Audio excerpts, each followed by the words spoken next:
Hi everyone, Heidi here. I'm going to show you how to do the closing of a toe using Kitchener stitch, working from the wrong side of the work, which I find to be a lot easier than working from the right side. Okay, so if you watch the previous video on the ribbed sock, you'll recognize the sock, which is the one we made, and I'm going to take you step by step through how to Kitchener the toe. So the first thing to do is to turn the sock inside out. Make sure that you don't accidentally allow any waste yarn to unravel, and also make sure that you have brought the tail, the end of yarn that you've left to Kitchener, to the wrong side of the fabric as well. Okay, so we are going to work, that is what your toe currently looks like. We've placed a coiler safety pin on the edge 2 stitches that were at the right and left hash marks. I find that this helps a lot to prevent me not Kitchenering them into the seam, because they tend to get sucked into the waste yarn as you start closing up the seam. Okay, I'm going to zoom in a little bit so that you can see properly.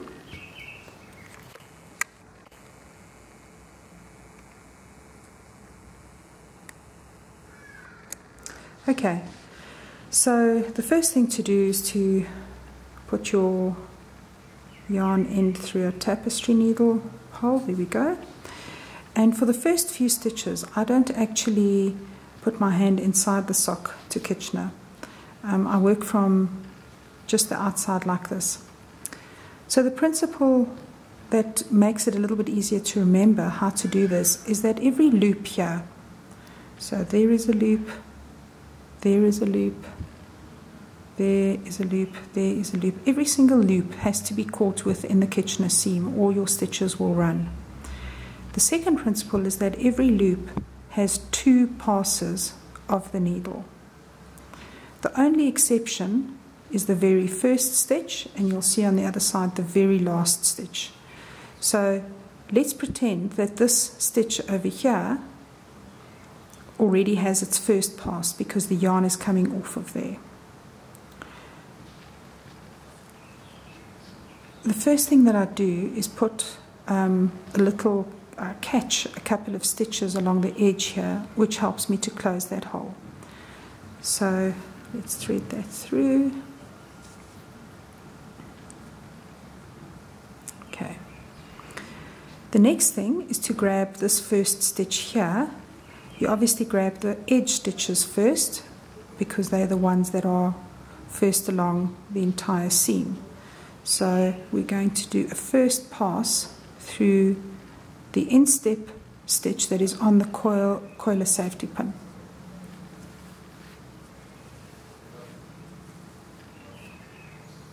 Okay. You always work from one side to the other, from the other to this side, from this side to there, from there to here, in a staggered pattern. So this stitch has had its first pass. Now this one on the coiler safety pin that is on the toe part will have its second pass. Remember, we said that the first pass kind of counts because the yarn came from that stitch. So this is now the second pass of the stitch that we started from. Oops, I'm getting tangled here. There we go. Don't draw your yarn tight yet. Now we're going to work towards the neighbor. This has had 2 passes, which means that you move on to the next stitch. So we're going to slip the needle under there, being careful not to catch any waste yarn, and we're going to draw it through.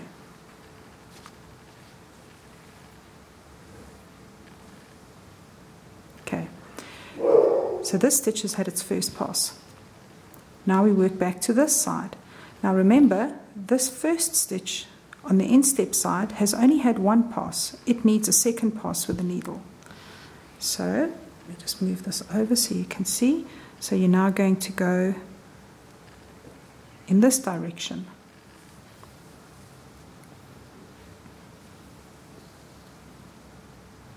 Okay. So this has now had 2 passes. If it's had 2 passes of the needle, you need to move on to the neighbor. here is the next neighbor. Slip the needle under, pull it through. Okay, so now this has had its first pass. Okay, we're going to work towards the other side now. So we know that the coiler safety pin friend has had 2 passes. This is the next stitch that's only had 1 pass of the needle, so it now has the second pass.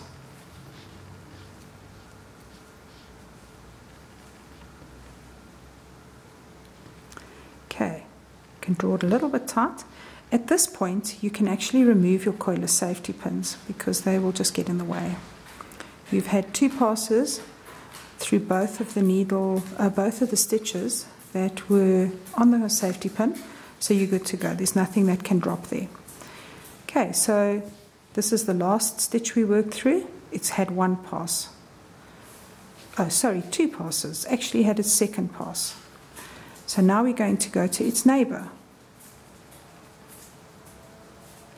And once you get used to how this works, I find you can actually put these sides together, oops, sorry, and do 2 movements in one. So I've gone from the back to the front. That is this neighbor's first pass, but this guy over here is second pass. Okay, now that I've done a few stitches, I do something that some other people don't do, and that's fine. This is just the way I do the corners. I actually bring these together and then I give a little pull until I feel enough resistance there that the yarn has almost straightened out. And I find that beautifully prevents any dog ears. Okay. At this point, I put my hand inside.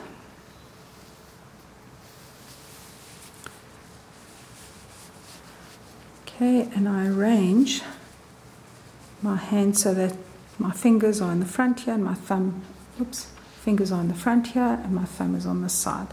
And I try to hold the sock in a position where I almost align the stitches I'm going to Kitchener so that it's easy to do 2 at once. So this was the last stitch that we worked from. It has now had 2 passes. So we go to its neighbor, pick this one up, and then just flip across where you can see the last pass went through that stitch, and you can grab it at the same time. It just makes it quicker than doing 1 at a time.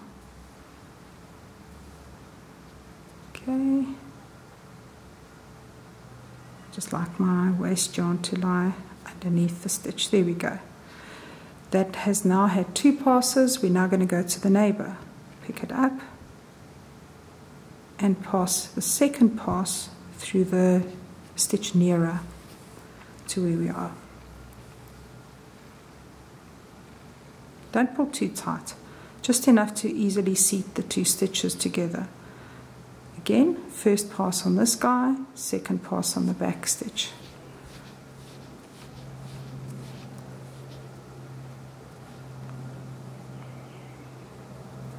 And in this way, you continue all along the sock.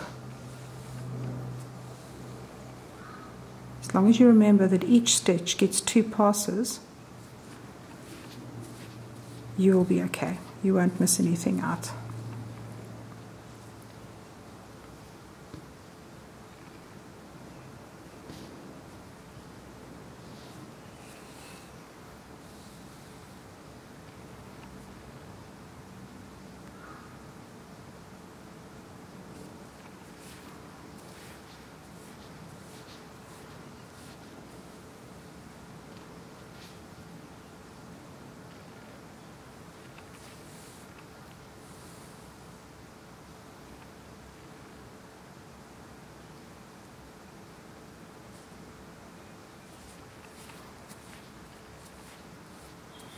Okay, so here's a nice example of why you need to just keep your tension even.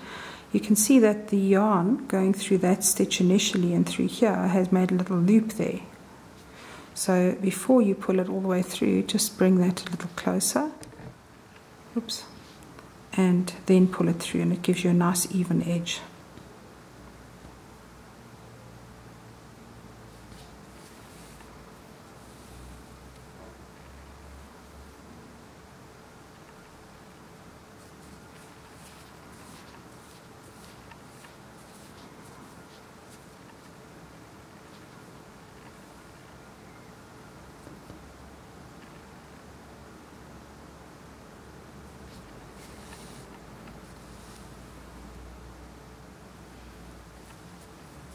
when you need to move, you can move the stitches, you can just rotate it around your hand by pulling like that.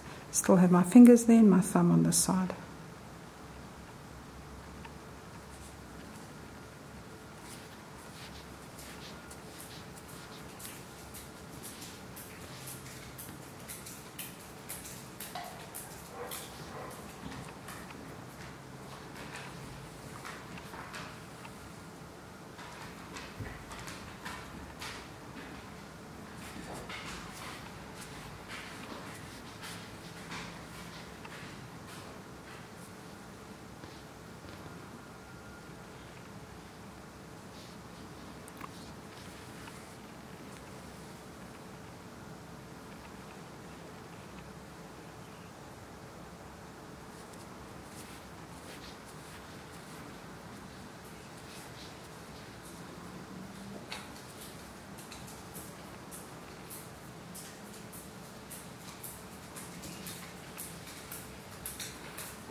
Just going to zoom out a little bit so that I can have a bigger picture for you to see how I'm working.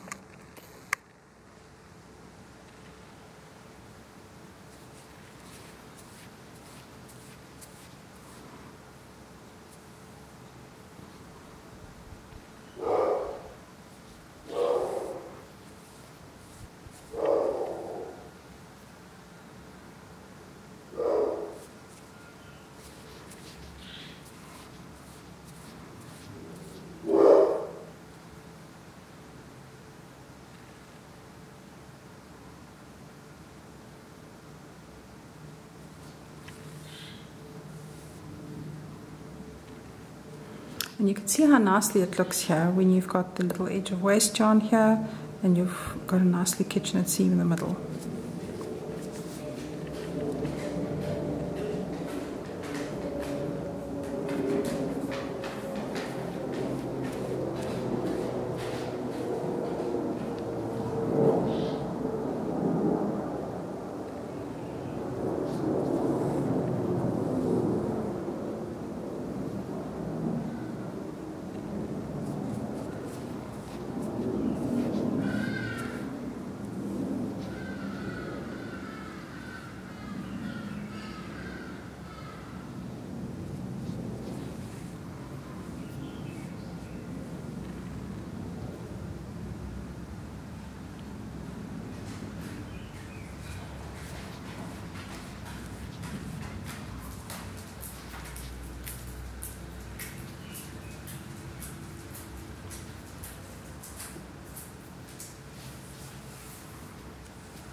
The nice thing with doing a plain round of knitting as the last round before starting with waste yarn is that you don't have to match up knits and pulls on your Kitchener. You can just work a plain Kitchener.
I leave approximately a meter of yarn at the end of the toe for me to be able to Kitchener.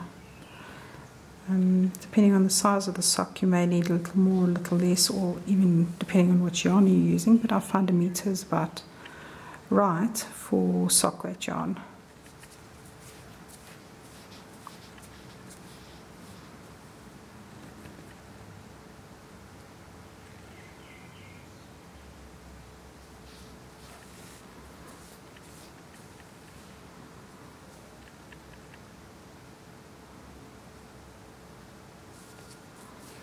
So don't forget, each loop has 2 passes with the needle.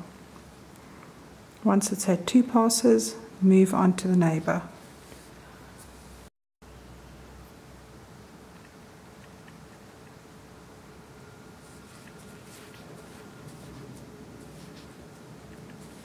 Coming towards the end here.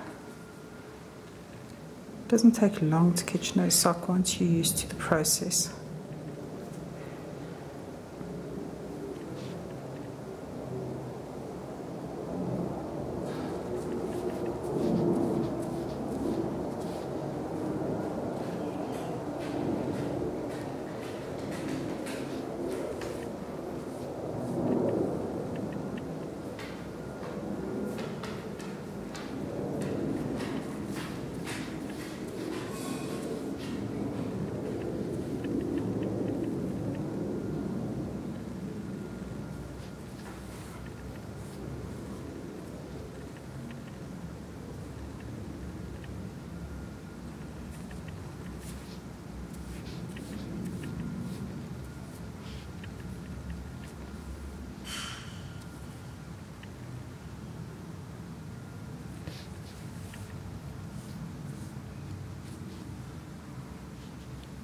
Go a little closer again just so you can see the detail.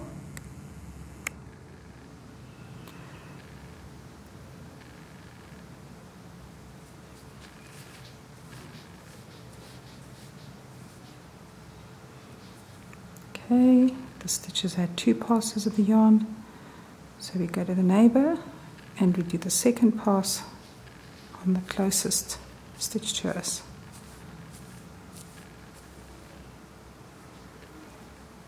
This one has now had 2 passes, we go to the neighbour.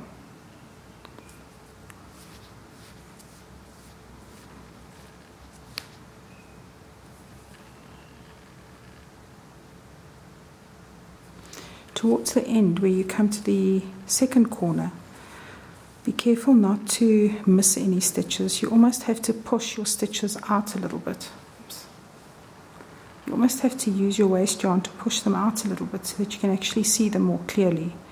It's very easy towards the second corner to miss a stitch, and then you'll be sorry afterwards because it'll run.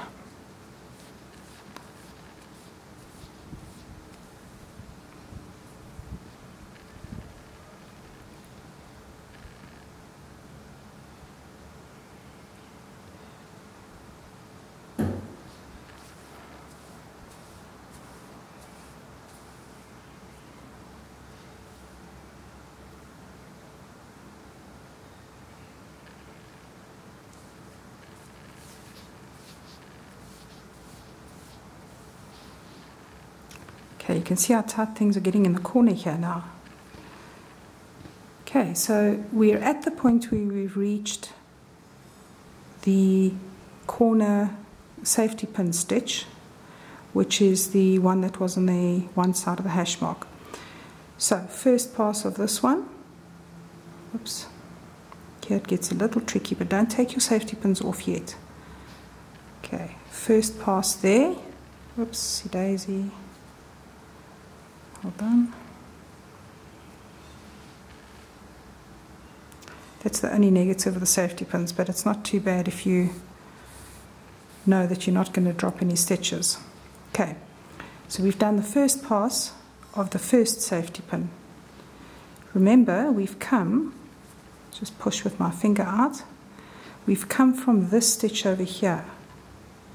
Whoops. The stitch over here, which hasn't had the second pass yet. So we go back in here,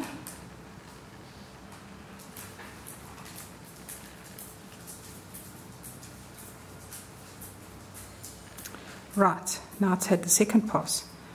The adjacent stitch is the second safety pin stitch, so we're going to go in here, and now remember the safety pin stitch over here has to have a second pass as well. So we go through this one here,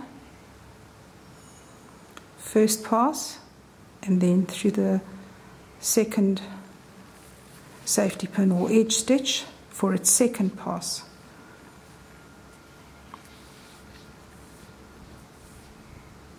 Okay, now this is where I close the little hole in the corner. I actually go under the waste yarn, thread all the way through under the waste yarn.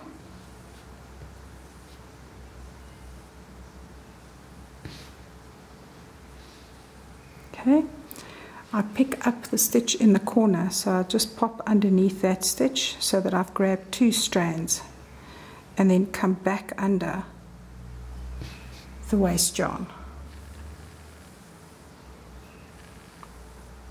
Okay, so the corner stitch over here has had 2 passes. This guy's only had 1 pass. So the last thing we do is to put the yarn through that stitch as the very last part of the Kitchener.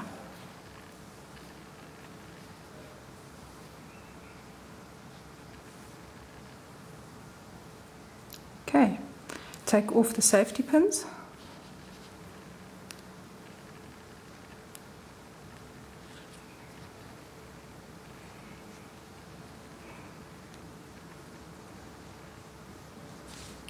Okay, now I turn the sock the right way out. Just going to go out a little bit with the camera so that you can see. Okay, and you can basically unravel your waste yarn.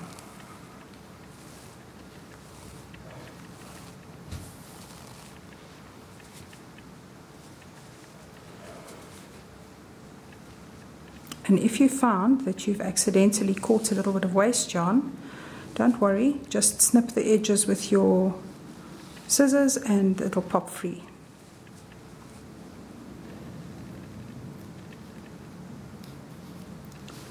Here we go.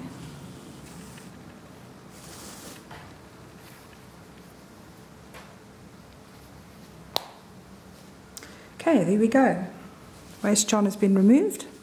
There's one last trick to do, but I wanted to just show you how nicely this has worked out. I'm going to put my hand in the sock so you can see how nicely that's worked. There's no dog ear here, and there's no dog ear there. Whoops. And you've got a lovely, nice, invisible seam over here. So the last thing I do is just to pull a little bit tight on the very edge stitches as I did in the beginning. So this is where we're at now, here. We worked from that side across to here. I hold these stitches between fourth finger and thumb, and I give a little tug. And I can just feel like a bit of motion of 2 or 3 stitches. And it pulls these edge stitches in a little bit, which then prevents the dog ear on the end here. And the last thing to do is just to work in your tail end. I use a sharp needle, not a blunt nose needle, and I just weave through these stitches along the edge, double back and weave through different stitches along the edge, leave a tiny tail, fray the end of the tail and snip. And there you go.